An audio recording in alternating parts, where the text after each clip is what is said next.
আজকে চলে এসেছি একটি খুব সুন্দর মান্ডালা আর্ট নিয়ে স্বাধীনতা দিবস উপলক্ষে, যেটি আমি এঁকেছি। এবং আপনাদের সকলকেই প্রথমে জানাই স্বাধীনতা দিবসের অনেক শুভেচ্ছা। আঁকাটা শুরু করেছি প্রথমে একটা বড় রাউন্ড, একটা বড় সার্কেলকে করে নিয়েছি।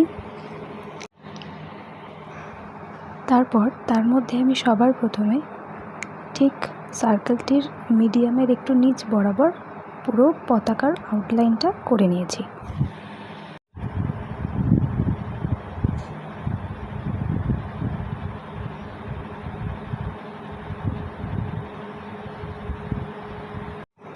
আউটলাইন করা হয়ে যাওয়ার পরে আমি অশোক চক্রটিকেও ঠিক মাঝ বরাবর এঁকে নিয়েছি।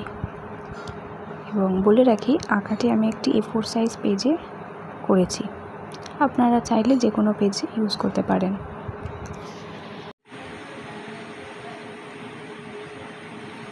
গোলটা এখানে হাত দিয়ে ঠিকমতো করা যাচ্ছে না, তো কম্পাস দিয়ে করলে বেটার হবে।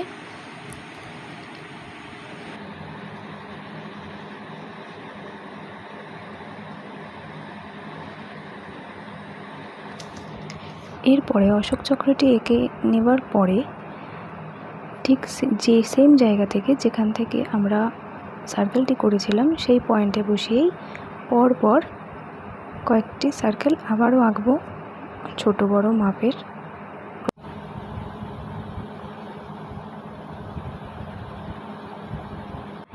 তারপরে আমি এখানে প্রোটেক্টর বসিয়ে নিয়েছি মেন পয়েন্টে। প্রোটেক্টর দিয়ে আমি মাপ করে করে কতগুলি পয়েন্ট নিয়ে নিয়েছি সার্কেল বরাবর।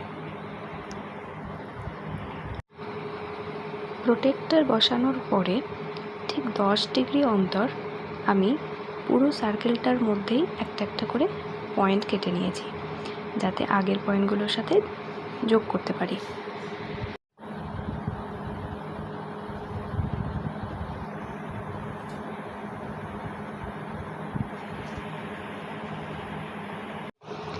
এরপর আমি পরপর যে পয়েন্টগুলো নিয়েছিলাম, সেই পয়েন্টগুলোকে ধরে একেবারে ভিতরের বৃত্তের সাথে ওপর থেকে নিচ বরাবর বা নিচ থেকে ওপর বরাবর, যার যেটাই সুবিধা হবে সেরকমভাবে যোগ করে দিতে হবে। তো আমি আস্তে আস্তে এগুলো যোগ করে নিচ্ছি।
তো এইভাবেই আমি সবটা আস্তে আস্তে পয়েন্টগুলো যোগ করে নিলাম। এবং তারপরে আবারও পয়েন্ট বসিয়ে কম্পাস দিয়ে পয়েন্টে বসিয়ে আবারও পেন দিয়ে সার্কেলগুলোকে ডার্ক করে নিলাম। আমার কাছে আমি নর্মাল পেন ইউজ করেছি, ইউজ অ্যান্ড থ্রো। তোমরা চাইলে দামি পেন ইউজ করতে পারো। আমার কাছে আমি হঠাৎ করে মন হয়েছে এঁকেছি, তো আমার কাছে ছিল না। বেটার কোয়ালিটির ড্রয়িং পেনে আশা করি আরও বেটার হতো ড্রয়িং। তো যাই হোক, আমি হঠাৎ করে হাতের সামনে যা পেয়েছি সেটা দিয়েই করেছি। একদম normal use and throw pen এবং নর্মাল পেন্সিল দিয়ে। তোমরা দেখেই বুঝতে পারবে জিনিসগুলো বহুত দিন ধরে মানে খুঁজে খুঁজে বার করে করেছি। তো এরমভাবেই পরপর দুটো সার্কেল ডাবল লাইন করে প্রথমে আমি পেন দিয়ে ডার্ক করে নিয়েছি। নর্মাল পেন ইউজ করার জন্য আমাকে অনেকবার করেই পেন বোলাতে হয়েছে। তো ডার্ক করে নেবার পরে ভিতরে তো দাগ কাটাই আছে, সেই বরাবরই আমি ফুলের মতো করে এঁকে নিয়েছি। আস্তে আস্তে সবগুলোতে ফুলের মতো করে এঁকে নিয়েছি।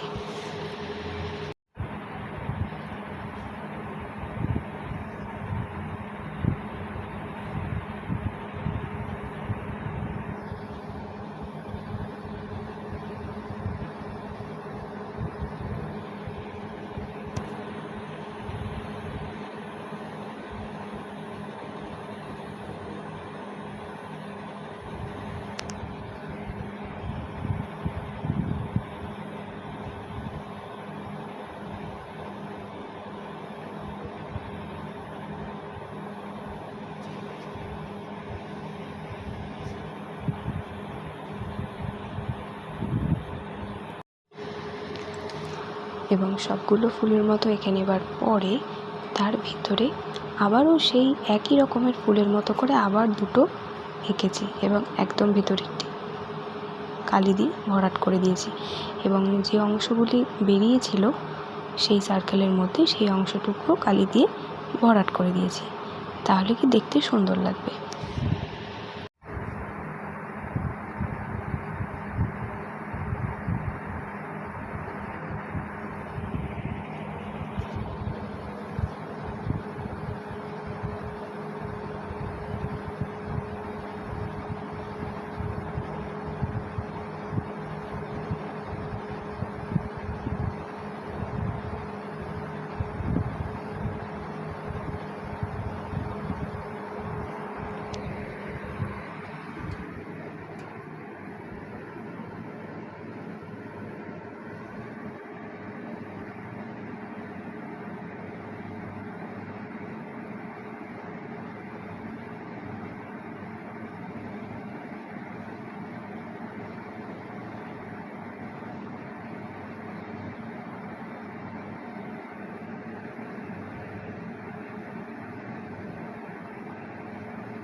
তো আস্তে আস্তে আমার সবগুলো ফাঁকা জায়গা ভরাট করা হয়ে গেছে কালি দিয়ে।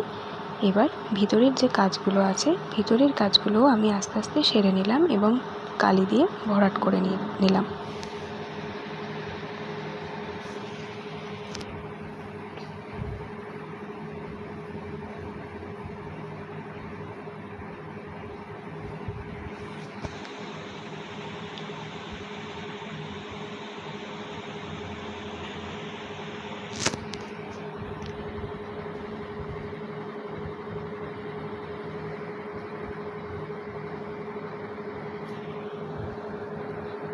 এরমভাবেই আস্তে আস্তে আমার কাজ চলতে থাকলো।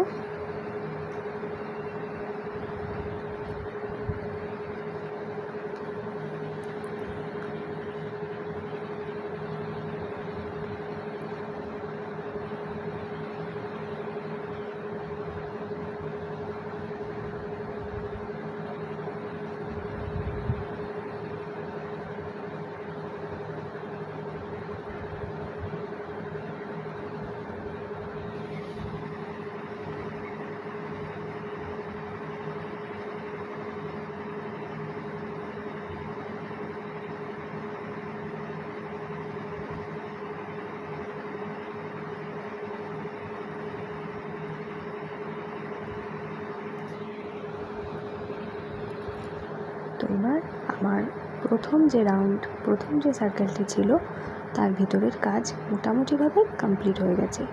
তারপরে আমি চলে গেছি পরের সার্কেলটাতে। এবং পরের সার্কেলটাতেও একটি অন্যরকম ডিজাইন আমি করে নিচ্ছি, পান পাতার মতো আকারের একটি ডিজাইন আমি করে নিচ্ছি।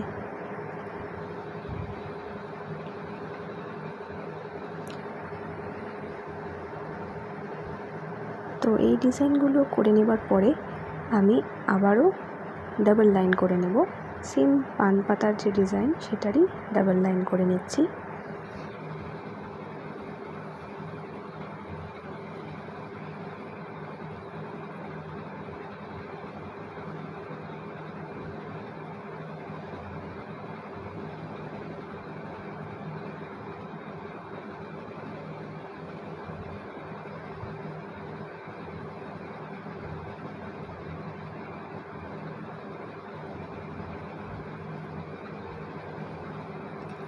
তো আস্তে আস্তে আমার ডাবল লাইন করাও কমপ্লিট হয়ে গেছে এবং তারপরে আমি এর ভিতরে ডিজাইনটা মাঝখান দিয়ে একটা দাগ কেটে নিয়ে একদিকটা একটু পাতার মতো দাগ দাগ দিয়ে দিলাম, আর একদিকটা জানি না এই ডিজাইনটাকে কী বলা হবে, বাট বিন্দু বিন্দু একটা দাগ দিয়ে আমি করে নিয়েছি।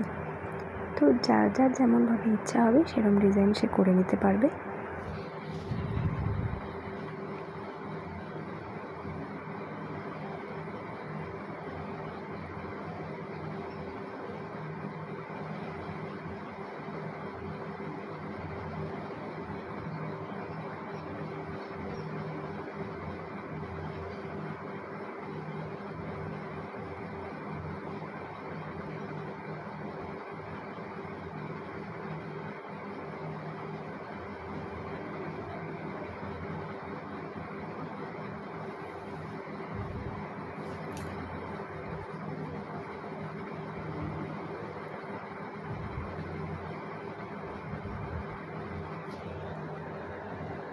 এইভাবে আস্তে আস্তে খুবই ধীরে সুস্থে অনেক যত্ন সহকারে আমি আমার কাজটি, সেকেন্ড যে সার্কেল আছে সেই কাজটি আমি মোটামুটিভাবে সম্পূর্ণ করে ফেলেছি, যদিও এখনও কিছুটা বাকি আছে।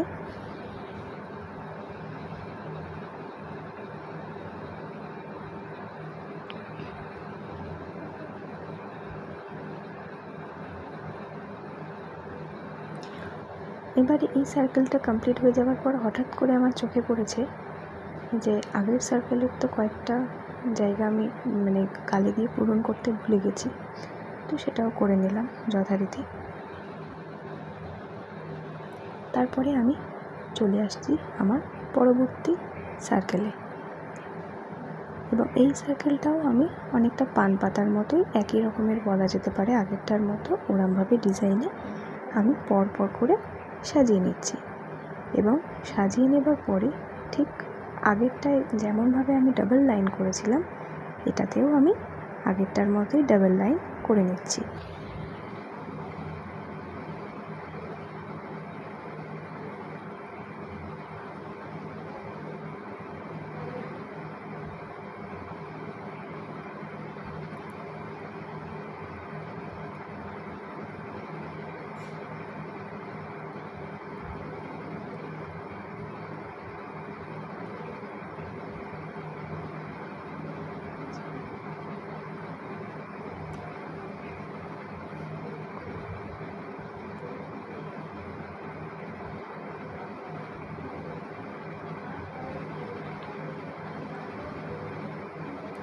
এবং তারপরে আস্তে আস্তে ডাবল লাইন করা আমার হয়ে গেছে, এবং তারপরে আবার সেই পাতাটার ভিতরে আবারও ডিজাইন করতে শুরু করে দিয়েছি।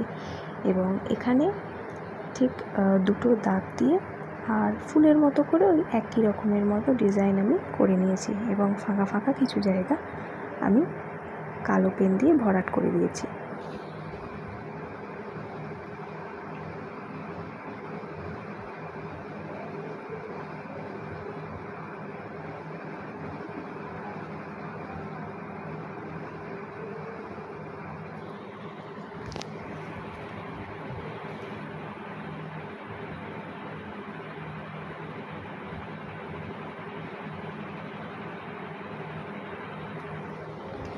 তো এরমভাবেই আস্তে আস্তে সমস্ত পাতাগুলো আমি কমপ্লিট করে নিয়েছি, এবং তারপরে সবার শেষ সার্কেলে চলে এলাম। এটা করলেই এটা শেষ হবে। মানে অনেক ধৈর্য নিয়ে বসে বসে করছিলাম।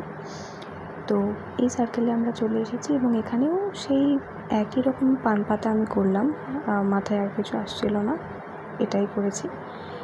এবং তারপরে এটাও আগের সবগুলোর মতোই সেমভাবে ডাবল লাইন করে নিয়েছি। এবং ডাবল লাইন করে নেবার পর এটাতেও ওই দুটো দাগ দিয়ে পাতার মতো করে, পদ্ম ফুলের মতো করে একটা ডিজাইন আমি এঁকে নিয়েছি।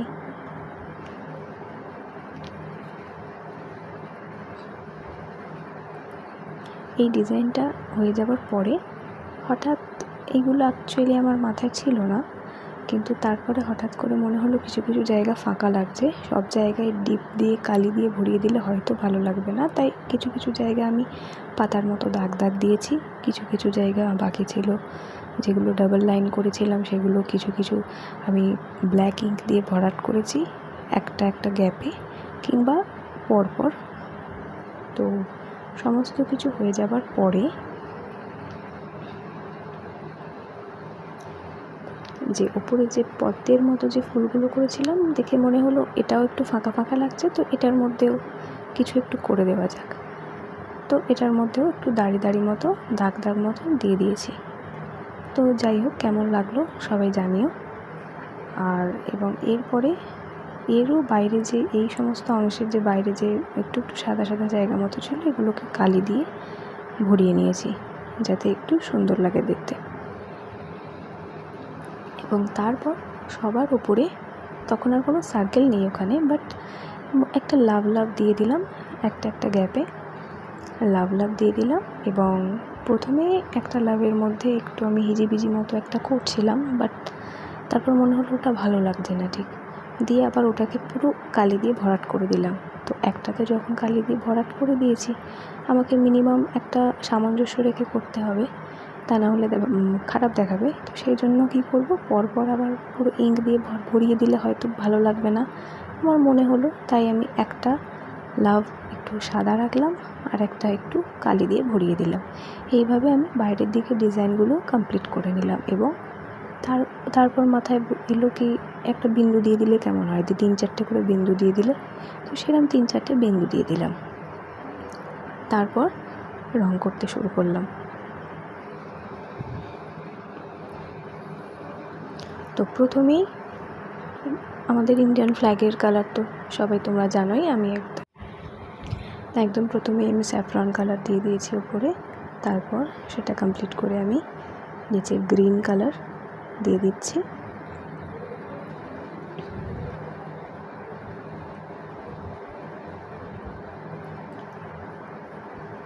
আস্তে আস্তে গ্রিন কালার দেওয়াও আমার প্রায় হয়েই এসেছে।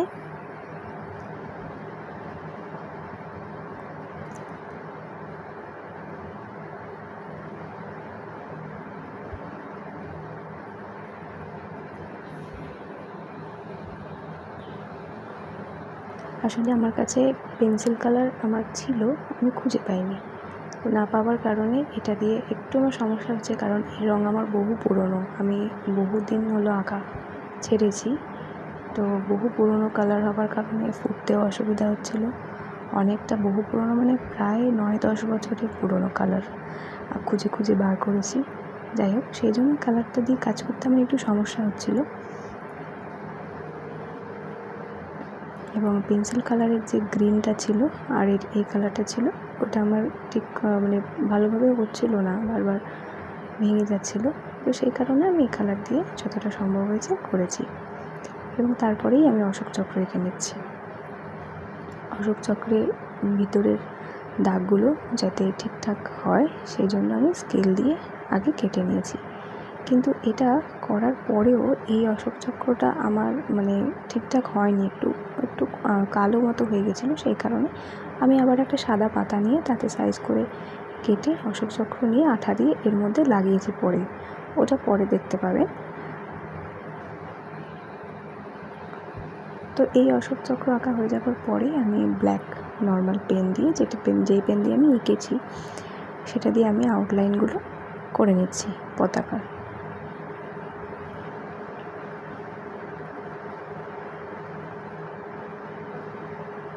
তো আস্তে আস্তে আমার আউটলাইন করা কমপ্লিট হয়ে গেছে এবং